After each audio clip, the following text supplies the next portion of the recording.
கர்த்தருக்கு ஸ்தோத்திரம். நாம் இந்த வேத பகுதியை பார்க்க போகிறோம். நாம் ஏசாயா தீர்க்கதரிசியின் வார்த்தைகளை நாம் கேட்டு அதை அறிந்து கொள்ள நாம் வாஞ்ச இருக்கிறோம். இன்று நாம் பார்க்க போகிற வேத வாக்கியம் ஏசாயா 26:12. கர்த்தாவே, எங்களுக்கு சமாதானத்தை கட்டளைவீர் நீரே. எவ்வளவு அழகா ஏசாயா தீர்க்கதரிசி நமக்காக இதை உரைத்திருக்கிறார் இருப்பார். அவர் நெருக்கத்தில் இருக்கும்போது அவர் போடுகிற ஒரு விண்ணப்பமாக இருக்கிறது இது. கர்த்தாவே, எங்களுக்கு சமாதானத்தை கட்டளைவீர், எங்கள் கிரியைகளை எல்லாம் எங்களுக்கு நடத்துவீர் நீரே. எங்கள் தேவனாய கர்த்தாவே, உம்மையல்லாமல் வேறு ஆண்டவன் மார் எங்களை ஆண்டார்கள். இனி உம்மை மாத்திரம் சார்ந்து உம்முடைய நாமத்தை பிரசாபப்படுத்துவோம். உறுதிமொழி எடுக்கிறார். இப்பொழுது அவர் என்ன பண்ணுகிறார்? உறுதிமொழி எடுக்கிறார். தேவனிடத்தில் நாம் முன்னோர்கள் செய்த காரியத்தை, முன்னோர்கள் செய்த பாவத்தை நாம் முன்குறித்து செய்து வந்தோம். ஆனால் இப்பொழுது நாம் தேவனுக்கு பிரியமான காரியங்களை செய்ய வேண்டும் என்று அவர் நமக்கு இந்த பாடத்தை கற்றுக் கொடுக்கிறார். எங்கள் சமாதானத்தை கட்டளையிடுவீர், எங்கள் கிரிகளை எல்லாம் எங்களுக்காக நடத்தி வருகிறீர் நீரே. எங்கள் தேவனாய கர்த்தாவே, உம்மையல்லாமல் வேறு ஆண்டவர் மார் எங்களை ஆண்டார்கள். இனி உம்மை மாத்திரம் சார்ந்து உம்முடைய நாமத்தை பிரஸ்தாபப்படுத்துவோம். இதை உறுதிப்படுத்திக் கொள்கிறார். அவர்கள் செய்தவர்கள் ஜீவிக்க மாட்டார்கள். மாண்ட இரட்சகர்கள் திரும்பவும் இருந்திருக்கிறார். நீர் அவர்களை விசாரித்து சங்கரித்து அவர்கள் பேரையும் அழிய பண்ணினீர். இதை நாம் என்ன தெரிஞ்சு கொள்கிறோம் என்றால், முன்னோர்கள் செய்த பாவம், முன்னோர்கள் செய்த தரிசனம், முன்னோர்கள் செய்த காரியங்கள் எல்லாம் தேவன் அழித்து போட்டார் என்று சொல்கிறார். இதை நாம் புரிந்து கொள்ளப்பட வேண்டும். இனி வரும் காலங்களில் நாம் கர்த்தருக்கு மாத்திரம் கீழ்ப்படிய வேண்டும் என்று கர்த்தர் நம் விரும்புகிறார். 27:12 சொல்றார், 3 சொல்கிறார் பார்.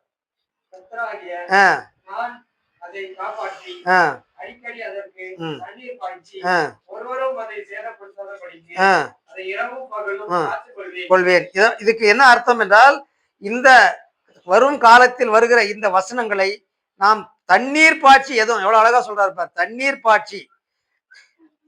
தண்ணீர் பாய்ச்சி ஒருவரும் அதை சேதப்படுத்தாதபடிக்கு காத்துக்கொள்வேன். இது நமக்கு கர்த்தர் கொடுக்கிற ஒரு வாக்குத்தத்தம். தேவனிடத்தில் முதல் போட்டது விண்ணப்பம். இது தேவனுக்கு கொடுக்கிற ஒரு வாக்குத்தத்தம். நமக்கு அவர் காத்துக்கொள்வார். இதை நாம் தொடர்ந்து கர்த்தரிடத்தில் நாம் விசுவாசத்தோடு இதை பெற்றுக்கொள்ள நாம் ஆயத்தமாக இருக்கிறோம். அடுத்த வசனம் சொல்கிறார் பார். செப்பனியா சொல்கிறார் பார். செப்பனியா 3:12. உன் நடுவில் சிறுமையும் எளியுமான ஜனத்தை மீதியாக வைப்பேன், அவர்கள் கர்த்தருடைய நாமத்தின் மேல் நம்பிக்கையாய் இருப்பார்கள் என்றால், தண்ணீர் பாசுகிற அந்த பயிரை பாதுகாத்து கொள்ளக்கூடிய ஒரு வண்ணம் செப்பனியா சொல்கிறார் பார். எடுத்து, உன் நடுவில் சிறுமையும் எளிமையுமான ஜனத்தை மீதியாக வைப்பேன், அவர்கள் கர்த்தருடைய நாமத்தின் மேல் நம்பிக்கையாய் இருப்பார்கள். இஸ்ரவேலின் மீதியானவர்கள் அநியாயம் செய்வதில்லை, அவர்கள் பொய் பேசுவதும் இல்லை, வஞ்சி நாவு அவர்கள் வாயில் கண்டுபிடிக்கப்படுவதும் இல்லை, அவர்கள் தாங்கள் பயப்படுவதும் இல்லை, பயப்படுவதும் இல்லாமல் புசித்து படுத்துக் கொள்வார்கள். சீயோன் குமார்த்தியே, கெம்பீரித்து பாடு, இஸ்ரவேலரே ஆர்ப்பரியுங்கள், எஸ்ரோம் குமார்த்தியே, நீ முழு இருதயத்தோடும் மகிழ்ந்து களி கூறு. எவ்வளவு அழகாக இதை நமக்காக வாக்குத்தத்தமாக வர்ணிக்கிறார். நாம் இதை நம்பிக்கையோடும் நாணயத்தோடும் நாம் நடக்க வேண்டும் என்பதற்காகவே இந்த செய்தி நமக்காக கொடுக்கப்பட்டிருக்கிறது. இதை நாம் அன்றோட வாசித்து அதன்படி அந்த வார்த்தையின்படி ஜல நீரிலும் பாய்க்கப்பட்ட ஒரு பயிராக வளர்ந்து தேவனுக்கு கனி தரக்கூடிய ஒரு நல்ல பயிராக நாம் இருக்க வேண்டும். ஆகாய் 1:14. செயல்தியலின் குமாரனாகிய செருபாபேல் என்னும் யூதாவின் தலைவருடைய ஆவியையும் யோத்சலாத்தின் குமாரனாகிய யோசுவா பிரதான ஆசாரியருடைய ஆவியையும் ஜனத்தில் மீதியான எல்லாருடைய ஆவியையும் எழுப்பினார். அவர்கள் வந்து தங்கள் தேவனாகிய சேனைகளுடைய கர்த்தரின் ஆலயத்திலே வேலை செய்தார்கள். தரியு ராஜாவின் 2ஆம் வருஷம் 6ஆம் மாதம் 24ஆம் தேதியிலே இது நடந்தது. எது நடந்தது? தேவனுடைய இப்ப நமக்கு இது கொடுக்கப்பட்டிருக்கிற ஒரு வாக்குத்தத்தம். நாம் எந்த தேதியில் நாம் ஆலயத்தை ஜெபத்தை ஆரம்பிக்கிறோம், நாம் கர்த்தருடைய வார்த்தையை ஆரம்பிக்கிறோம், கர்த்தருடைய நாளை நாம் கவனித்து பார்த்து வந்தோம் என்பதற்கு இது ஒரு அடையாளமான ஒரு செய்தி. ஏனென்றால் நாமும் இந்த நாளில் கர்த்தருடைய செய்தியை நாம் அறிவித்த நாள் நாம் எழுதி வைத்திருக்கிறோம். அதை ஒரு நாள் நாம் அதை உலகத்துக்கு அறிவிப்போம். என்றால் கர்த்தர் அந்த நாளிலே தேதியோடு நேரத்தோடு நாளோடு பிரசங்கம் பண்ணியிருக்கிறார். இதை மக்களுக்கு அறிவித்திருக்கிறார். நாம் இதை தொடர்ந்து நாமும் அந்த வழியிலே நடப்போமானால் நமக்கு அது அழகாக இருக்கும். அதே ஆகாய 21 இவர்கள் என்ன செய்ய வருகிறார்கள் என்று கேட்டேன். அப்படிக்கு அந்த கொம்புகள் சிதறடித்தது.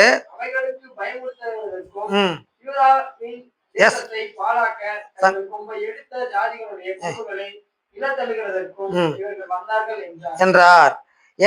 எதற்கு சொல்கிறார் இந்த வார்த்தை என்றால், நாம் கூட இருக்கிறவர்கள், நம் கூட பேசுகிறவர்கள் வருகிறார்கள். எதற்கு வருகிறார்கள்? நம்முடைய ஆண்டுடைய செய்தி, நல்ல செய்தியை கேட்டு நடப்பதற்காக இல்லை. அநேகர்கள் அன்று கூட ஏசப்பா ஒரு சந்ததியில் நின்று பேசும்போது கூட அவரோடவே இந்த ஜனக்கூட்டம் இருந்தது. அவர் என்ன சொல்லுகிறார், என்ன செய்கிறார், என்ன பேசுகிறார்கள் என்று குற்றம் கண்டுபிடிக்க வேண்டும் என்று ஒரு கூட்டம் இருந்தது. அப்படிதான் இன்றும் நம் பக்கத்திலேயே நம்மோடவே இருக்கிறார்கள். நாம் என்ன பேசுகிறோம், இதை யாருக்கு எங்கு சொல்ல வேண்டும், என்ன செய்ய வேண்டும் என்று தீர்மானம் போட்டுக் கொண்டிருக்கிறார்கள். இப்ப திட்டம் போட்டு கொண்டு உட்கார்ந்து கொண்டிருக்கிறார்கள்.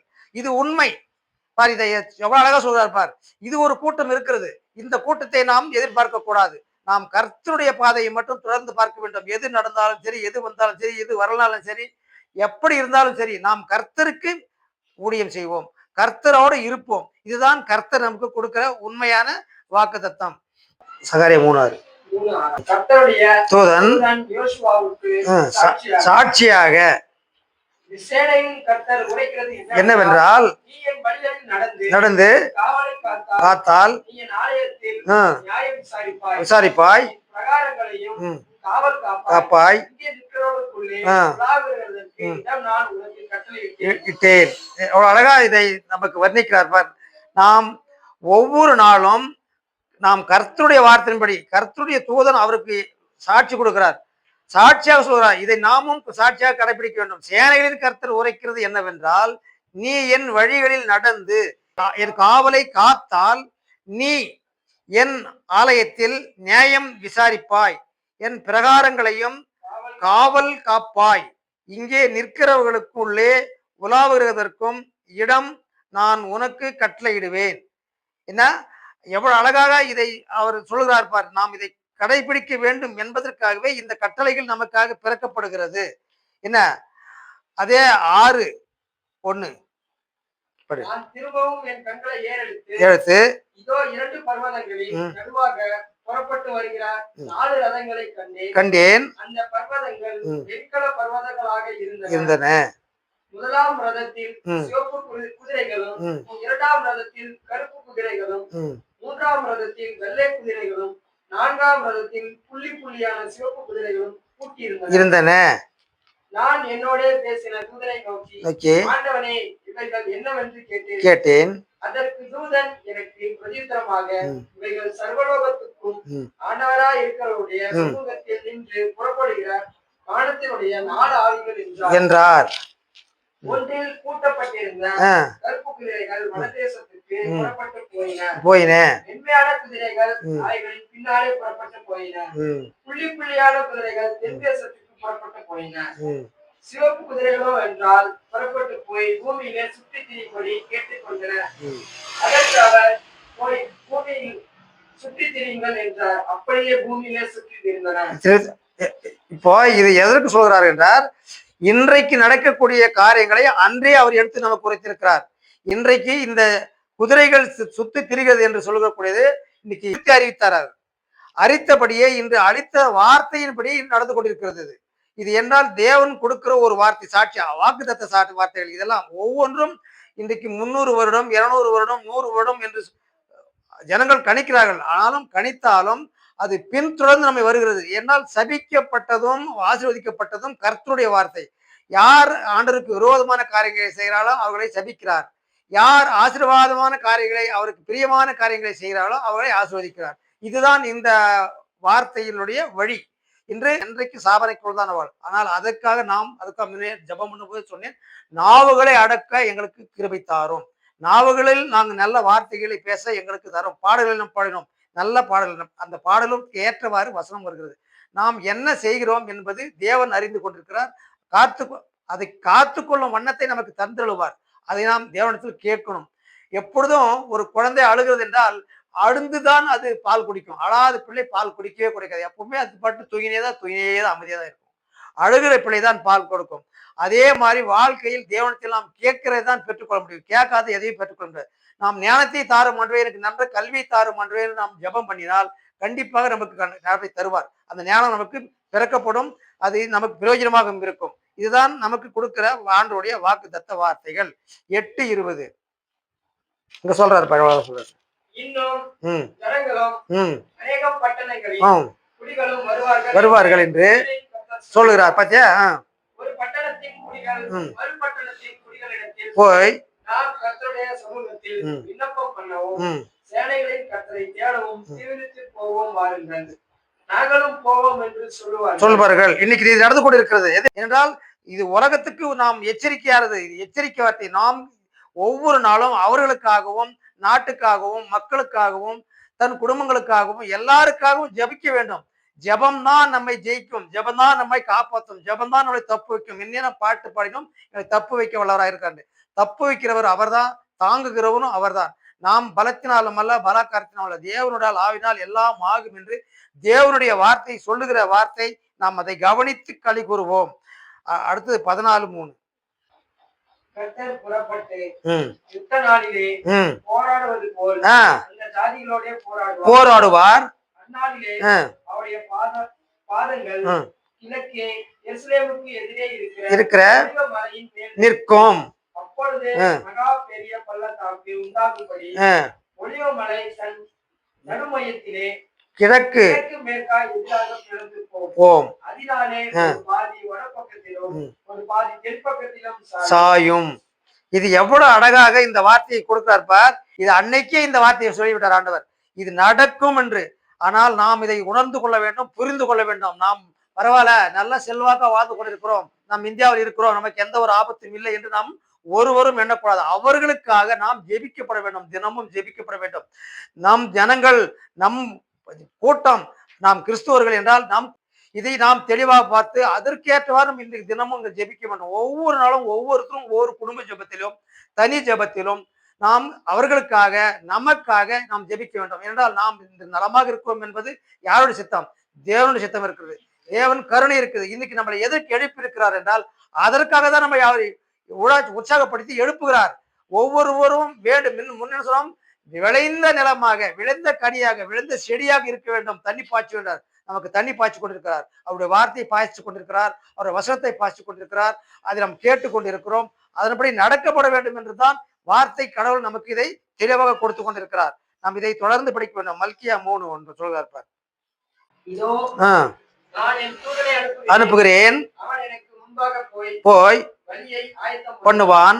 அப்பொழுது நீங்கள் தேடுகிற ஆண்டவரும் நீங்கள் விரும்புகிற உடன்படிக்கையின் தூதருமானவர் நம்முடைய ஆலயத்துக்கு தீவிரமாய் வருவார். இதோ வருகிறார் என்று சேனையின் கர்த்தர். இது யார் தெரியுமா? ஒரு ஊழியக்காரரை குறித்து சொல்கிறது இந்த வார்த்தை. ஒரு ஊழியக்காரர் வருகிறார் என்றால் ஒரு ஆலயத்துக்கு அவர் கண்டிப்பா வருவார். வந்து மக்களுக்கு பிரசங்கத்தை பண்ணுவார். ஆத்துமாக்களை ஆதாயப்படுத்துவார். ஆத்துமாக்கள் ஆதாயப்பட வேண்டும். இதுதான் இந்த வார்த்தை. இந்த வசனம் பேர் எவ்வளவு அழகா.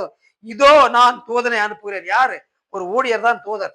இந்த உலகத்துக்கு யாரும் ஆகாயத்திலிருந்து தூதர்கள் வரப்போவதில்லை, ரெக்க கட்டி பறக்க போவதில்லை. ஒவ்வொரு ஆலயத்துக்கும் ஒவ்வொரு வீட்டிலும் ஒவ்வொரு குடும்பத்திலும் ஒரு தலைவனாகவும் ஒரு ஊழியனாகவும் ஒரு பிரசங்கியாகவும் அனுப்புவார் ஆண்டவர். இதுதான் உண்மை. இதை தான் செய்து கொண்டிருக்கிறார். இதை உணர்ந்து கொள்ள வேண்டும். ஒருவரும் புரிந்து கொள்ள வேண்டும். உலக மக்கள் புரிந்து கொள்கிறார்களோ புரிந்து கொள்ளவில்லையோ, ஆனால் குடும்பத்தில் இருக்கிறவர்கள் இதை புரிந்து கொள்ளப்பட வேண்டும். கர்த்தர் இதை செய்கிறார். இதை நாம் செய்யவில்லை. நமக்கு ஒரு தலைப்பு கொடுத்திருக்கிறார். இந்த தலைப்பின் கீழ்ப்படிந்து நாம் நடப்போம் என்று ஒருவரும் வெறுத்து தள்ளாத படிக்கு அடுத்து அடுத்து வந்து சொல்லிருப்பாரு சொல்றாரு. ஆனாலும் ம் அவர் வரும் நாளை ம் சகிப்பவன் யார்? இப்ப கேட்டுக்கோ. அவர் வெளிப்படுகையில் நிலைநிற்பவன் யார்? அவர் புடமிடுகிறவருடைய ஆ. கையை போலவும் ம் மன்னருடைய ஆ. சவுக்கரத்தை போலவும் போலவும் இருப்பார். எப்படின்னா துணி துவைக்க வண்ணார் சொல்ற பத்தியா, ஒரு வசனத்தை சொல்லி அவர் சொல்றாரு, இந்த குடும்பத்துல ஒரு வார்த்தை பேசுறாரு வந்துன்னு சொன்னா, துணி துவைக்கிற வண்ணானை போல அடிச்சு வெளுப்பாராம். என்ன அந்த நாள் நெருங்கி வந்து விடுது. அதற்கு நாம் செவி கொடுக்க வேண்டும், நாம் உணர்த்து கொள்ளப்பட வேண்டும், புரிந்து கொள்ளப்பட வேண்டும். நாம் சம்பாதிக்கிறக்கா, நமக்கு பணம் தான் பணம் என்னைக்குமே முக்கியம் தான். பணம் இல்லைன்னு யாரும் சொல்லவில்லை. ஆனா முதல் எடுத்து அதுக்கு கொடுக்க கூடாது. வாழ்க்கையே அது மேல சாச்சிடக்கூடாது. பொழப்பே அது மாதிரி விட்டுட்டு குடும்பம் குடும்பம் குடும்பம்னு வாழ்ந்து கொண்டிருக்கலாம், குடும்பம் இருக்கிற இடம் தெரியாமல் போய்விடும். ஏனென்றால் கர்த்தருக்கு கீழ்ப்படிய வேண்டும், கர்த்தருடைய வார்த்தைக்கு செவி கொடுக்க வேண்டும். நாம் கர்த்தருக்கு பயந்து கீழ்ப்படிந்து நம் ஜனங்களுக்காக நாம் ஜெபம் அதிகமாக எவ்வளவு பிரயாசப்படுகிறோமோ அவ்வளவும் நமக்கு அனுகூலமாக இருக்கும். நாம் அதை தொடர்ந்து கடைபிடிக்க நாம் ஆயத்தமாய்ப்படுவோம். என்ன அல்லேலூயா. சங்கீதங்கள் 16 ஏடு அதில் ஒரு 3-4 வருஷத்தை மட்டும் பார்ப்போம். ஃபர்ஸ்ட் ஒன்னாவது படி. தேவனே என்னை காப்பாற்றும், உம்மை நம்பி இருக்கிறேன். என் நெஞ்சமே நீ கர்த்தரை நோக்கி, தேவரீர் என் ஆண்டவராய் இருக்கிறீர். என் செல்வம் உமக்கு வேண்டியதாய் இராமல் பூமியுள்ள பரிசுத்தவான்களுக்கும் நான் என் முழு பிரியத்தையும் வைத்திருக்கிற மகாத்துமாக்களுக்கும் அது வேண்டியதா இருக்கிறது என்று சொன்னாய். அந்நிய தேவனை நாடி அவருக்கு வேதனைகள் பெருகும். அவர்கள் செலுத்துகிற இரத்த பானபலிகளை நான் செலுத்த மாட்டேன். அவர்கள் நாமங்களை நான் உச்சரிக்கவும் மாட்டேன். கர்த்தர் என் சுதந்திரமும் என் பாத்திரத்தின் பங்குமானவர். என் சுதந்திரத்தை தேவரையும் காப்பாற்றுகிறீர். பாத்தியா எவ்வளவு அழகா சொல்ல இருப்பார். நாம் இந்த வசனம் பணத்துக்கும் பொருளுக்கும் நாம் முதலிடம் கொடுக்க கூடாது என்று தாவீது ராஜா இதை தெளிவாக சொல்கிறார். அவர் எப்போ இந்த வசனத்தை எழுதுறாருன்னா, ரொம்ப கஷ்டமான ஒரு நிலையத்துல இந்த வசனத்தை எழுதுறார். தாவீது ராஜா ஒவ்வொரு வசனமும் எழுதியிருக்கிறார் என்றால் அவர் பட்ட பாடுகள், அவர் செய்த தவறுகள், அவர் போன பாதைகள், அவர் அனுபவித்த அனுபவங்கள், அவர் சந்தோஷமாயிருந்த நாட்கள் எல்லாவற்றையும் ஒன்றையும் மறைக்காமலே கிளீனா அவருடைய சங்கீதங்கள் எல்லாவற்றிலும் தெளிவாக எழுதியிருக்கிறார். நாமும் அப்படி இன்று நாம் ஒவ்வொரு நாளும் நாம் முன் பாவிகளாக இருந்தோம், துரோகிகளாக இருந்தோம், நாம் தப்பான பாதையில் போய் கொண்டிருந்தோம், தப்பான தெய்வங்களை வணங்கி கொண்டிருந்தோம். ஆனால் இப்பொழுது அவர் அதை தடுத்து நிறுத்தி பிரித்து எடுத்தார். எதற்காக பிரித்து எடுத்தார்? அவருக்கென்று நம்மை பிரித்து எடுத்தார். அதற்காக தான் பூமியிலே ஆண்டவர் இயேசு அவதரித்தார். எப்படி அவதரித்தார் என்று ஒண்ணு ஆபிரகாமின் குமாரனாகிய தாவீதின் குமாரனான இயேசு கிறிஸ்துவினுடைய வம்ச வரலாறு. ஆபிரகாம் ஈசாக்கை பெற்றான், ஈசாக்கு யாக்கோபை பெற்றான், யாக்கோபு யூதாவையும் அவன் சகோதரரையும் பெற்றான். இது யாருடைய வரலாறு? ஆபிரகாமின் தாவீதினுடைய வம்ச வரலாறு. யாரு? நாம் அவருடைய வார்த்தையை பார்த்து கொண்டிருக்கிறோம். நாமும் அவருடைய வம்ச வரலாறு தான். என்றால் நோவா காலத்தில் நோவாவை ஒருவரை மாத்திருந்தான், ஒரு குடும்பத்தை மாத்திருந்தான் தேவன் விடுவித்தார். மற்றவர்களை யாரையும் இந்த உலகத்தில் இருப்பவரை யாரையுமே ஒருவரையும் ஒரு மனுஷனையும் காப்பாற்றவில்லை. ஒரு மனுஷனும் மீதியானவனும் அல்ல. என்றால் 40 நாள் வானமுக்கும் பூமியும் கண் திறக்கப்பட்டு பூமி முழுவதும் மலைகளுக்கு மேல் தண்ணீர், எறும்பு 8000 ஜீவாத்மாவும் அழிக்கப்பட்டது என்று ஒரு ஜீவனும் மீறவில்லை. சரித்திரத்தில் தெளிவாக நமக்கு கொடுக்கப்பட்டிருக்கிறது. ஆனால் அந்த பாவம் மிகுதியானபடியினால்தான் இன்று நமக்கு ஆண்டவராகிய இயேசு கிறிஸ்து பூமிக்கு வருவதற்கு துணிந்தார். நம் பிள்ளைகள் கருவருந்து போய்விடுகிறார்கள், இவர்களை காப்பாற்ற வேண்டும், இவர்களை மீட்டுக் கொள்ளப்பட வேண்டும். அப்படி என்றுதான் தாங்களே இந்த பூமிக்கு வருவதற்கு, அது யாருடைய வம்சத்தில் வர வேண்டும் என்று நினைக்கிறார்? தாவீது வம்சத்திலே வர வேண்டும் என்று சிந்திக்கிறார். அப்படி சிந்தித்தபடியினால்தான் இந்த தாவீது வம்சத்திலே அவர் வந்தார், வருகிறார். வருவதற்கு தீர்மானம் போகிறார். இந்த வார்த்தை அடுத்த வார்த்தை சொல்கிறார் பார். யூதா பாரேசையும் சேராவையும் தாமோரின் இடத்தில் பெற்றான். பாரேஸ் எஸ்ரோமை பெற்றான், எஸ்ரோம் ஆராமை பெற்றான். எப்போதும் அதான் நிறுத்து. அடுத்தது 17 படி. அதிலே உண்டான தலைமுறைகள் எல்லாம் ஆபிரகாம் முதல் தாவீது வரைக்கும் 14 தலைமுறைகளும் ம் தாவீது முதல் ம் பாபிலோனுக்கு சிறைப்பட்டு போன காலம் வரைக்கும் ம் 14 தலைமுறைகளும் ம் பாபிலோனுக்கு சிறைப்பட்டு போன காலம் முதல் கிறிஸ்து வரைக்கும் 14 தலைமுறைகளும் கரெக்டுங்க. இது எத்தனை ஆச்சு? 4 14 எவ்வளவு ஆச்சு பெருக்கு? 56 தலைமுறை. தலைமுறைக்கு பின்னாடி 56 தலைமுறைனா எத்தனை வருஷம்? ஒரு தலைமுறை 100 வருஷம் தோராயமா வச்சுக்கோ. நல்லா நீடித்து வாழ்ற மனுஷனுடைய தலைமுறை 100 வருஷம் வாழ்றான். அப்படி எவ்வளவு ஆச்சு? 500 ஆண்டுகள் தள்ளி போயிருக்கிறது. அந்த நாளை கடந்துதான் இயேசப்பா இந்த பூமிக்கு வந்தார். ஏன் வந்தாரு? மக்களுடைய குறைகளை தீர்க்க வேண்டும், மக்களை காப்பாற்ற வேண்டும், மக்களோடு நாம் மக்களாக இருக்க வேண்டும் என்பதற்காக தான் வந்தார். இன்று நமக்குள் இருக்கிறார். அதை நாம் உறுதிப்படுத்திக் கொள்ள வேண்டும். என்றால் இயேசு உலகத்துக்கு ஏறு ஓட்ட வரல, கவலை ஓட்ட வரல. நம்மை மீட்க தான் வந்தார், நம்மை காக்க தான் வந்தார். அதற்கு தான் இன்றைக்கு நாம் அவருடைய வார்த்தையை கேட்டுக்கொண்டிருக்கிறோம், ஒரு வார்த்தையை பார்த்து கொண்டிருக்கிறோம், ருசித்துக் கொண்டிருக்கிறோம். நாம் இதை பிறருக்கு அறிவிக்க நாம் ஆயத்தமாய் கொண்டிருக்கிறோம். இதை எல்லாரும் ஏற்றுக்கொள்ள வேண்டும். இந்த உலக மக்களும் ஏற்றுக்கொள்ள வேண்டும். இந்த உலகமும் ஏற்றுக்கொள்ள வேண்டும். ஏற்றுக்கொண்டால் மாத்திரமே இந்த உலகம் மீட்கப்படும். இல்லை, உலகத்துக்கு ஒரு நாள் முடிவு வரப்போகிறது. அது நிச்சயம். அது யார் எப்பொழுது சொல்ல முடியாது. ஆண்டவருடைய வசனம் சொல்கிறது, என் பிதாவின் பக்கத்தில் இருக்கிற தூதர்களே அறியார்கள். என்ன சொல்றாரு ஆண்டவரு? ஏசாப்பா சொல்ற அந்த வார்த்தையை, என் பிதாவின் பக்கத்தில் இருக்கிறவர்கள் தூதர்களே அறியார்கள். அதுவும் அவர் சொல்றவர் தன்னை என்று குறித்து சொல்லவில்லை, என் பிதா என்று சொல்கிறார். என் பிதாவின் பக்கத்தில் இருக்கிற தூதர்களே அறியார்கள். அந்த நாளையும் அந்த நிமிஷத்தையும் யாருமே பார்க்க முடியாது. அது இன்னைக்கு நடக்கலாம், நாளைக்கு நடக்கலாம், இன்னும் 100 வருஷம் நடக்கலாம், இன்னும் 150 வருஷம் நடக்கலாம். அதெல்லாம் சொல்றேன். ஆனா நாம் ஆயத்தமாக வேண்டும்.